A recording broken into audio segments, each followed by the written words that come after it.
जूयून बोलता है मुझे रूट टफर जाने का मन कर रहा है और मैं अभी तक नहीं गया हूँ। किम कहता है सारे स्कूल का रूट टॉप एक जैसा ही तो होता है, वहाँ पर कुछ भी इंटरेस्टिंग नहीं होता है। जूयून आखिर में रूफ टॉपर कहाँ से जाऊँ, क्या वो बीच वाली सिटी से मैं जा सकता हूँ? किम फ्रस्ट्रेट होके बोलता है अपने कपड़े उस लड़की को सुखाने दे दो और तुम लेट आओगे तो कुछ खाने के लिए नहीं बचेगा। जूइन बोलता है कोई बात नहीं, मैं तुम्हारे लिए कैफेटेरिया से रामेन खरीद दूंगा। और वो लड़की उन दोनों को जाते हुए देखती रहती है। जूइन कैफेटेरिया में बहुत ही सारे पिक्चर क्लिक कर रहा होता है। किम जूइन को अपने पास बैठने के लिए बुलाता है और कहने लगता है कैफेटेरिया में क्या तुम पहली बार आए हो, इतने सारे पिक्चर क्यों क्लिक कर रहे हो? जूइन अपने मन में कहता है मैं बिलीव ही नहीं कर सकता कि मैं यहाँ पर आने के साथ ही इतना अच्छा दोस्त बना लूंगा, पर जो भी हो मैं इतना तो कह सकता हूँ कि मैं यहाँ पर बुली नहीं होऊंगा। क्या वो लड़की अभी भी रूफटॉप पर ही है?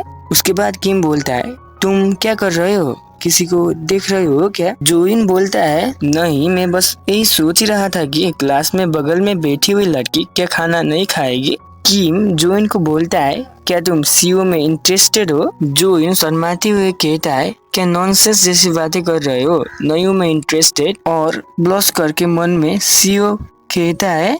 किम बोलता है अच्छा हुआ कि तुम उस पे इंटरेस्टेड नहीं हो, नहीं तो ट्रबल हो जाता। अगर तुम उससे इन्वॉल्व होगे तो सीन शिफ्ट होता है और जून कहता है मैं रूफ टॉप पर जा रहा हूँ अपने कपड़े लेने। किम गुस्से से कहता है मैंने बताया तो था ना, सीओ सबके कपड़े ला देगी। पर जून उसका बात नहीं मानता और चला जाता है। और उसे वहाँ पर अकेली सीयू दिखती है जो पढ़ते हुए कुछ खा रही होती है। जून मन में कहता है कि किम ने मुझे कहा था कि इस स्कूल में कोई है जिससे हम पंगा नहीं ले सकते, उसका नाम है दायहान। वो एक पावरफुल फैमिली से बिलोंग करता है, उसके ग्रैंडफादर इस स्कूल के प्रिंसिपल है, इसीलिए कोई टीचर भी उससे पंगा नहीं लेता। दायहान जो भी कहता है वो हमारे स्कूल में लॉ बन जाता है। अगर उसने तय कर लिया कि उसे बुली करना है तो एक ऑर्डिनरी स्टूडेंट पूरा स्कूल का टारगेट बन जाता है। जूइन बोलता है सीनियर ने क्यों सीओ को टारगेट किया? किम बोलता है मुझे नहीं पता क्या रीजन है, पर सीओ ने जरूर उसको नाराज की होगी। सीन वर्तमान में शिफ्ट होती है। अचानक यहाँ पर बारिश शुरू होने लगती है।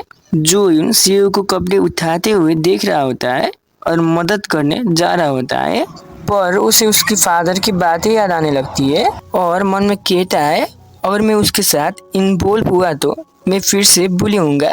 ये बात सोचकर वो अपने क्लास पर चला जाता है। क्लास में सब लोगों के कपड़े भीजे होने के कारण सब लोग सीओ को बहुत कुछ सुना रहे थे। जूइन मन में कहता है तुम सबके कपड़े लेने का काम उसका नहीं है और ये सब उसको ब्लेम कर रहे हो। और शैडो के मन में कहता है मैं भी उन सब जैसा ही हूँ, शायद मुझे उसकी हेल्प कर देनी चाहिए थी। जूइन सबके बातें सुनकर गुस्सा हो जाता है। सीओ को बारिश की वजह से खांसी हो जाती है। ये देखकर जूइन उसके लिए मेडिसिन लेने क्लास से बाहर जाता है। जूइन मेडिसिन लेकर क्लास में आ ही रहा होता है कि उसके क्लास के बाहर बहुत ही सारी स्टूडेंट होती है। ये देखकर जूइन किम को बोलता है यहाँ पर क्या हो रहा है? किम बोलता है मैंने पहले भी बताया था ना, उधर देखो। जूइन क्लास में देखकर शॉक हो जाता है क्योंकि क्लास में एक लड़का सीओ को बुली कर रहा होता है। बुली सीओ की बुक लेकर कहता है मैं बस हैरान हूँ कि तुम सारी टाइम बुक में क्या पढ़ती रहती हो। सीओ गुस्से से तुम पीस ऑफ सीट मेरा बुक जल्दी से दे दो बोलती है। बुली बोलता है तुम इंग्लिश क्यों स्टडी कर रही थी? क्या तुम अब्रोड जाने की सोच रही हो? ब्रदर दायहान से बचने के लिए बुली का दोस्त भी इसमें सहमत होता है। जूयून ये सब देख रहा था।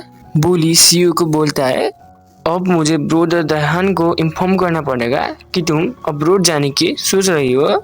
जूयून सीयू को देखकर सोचता है ये तो वही बुक है जो वो हर टाइम पढ़ती रहती है।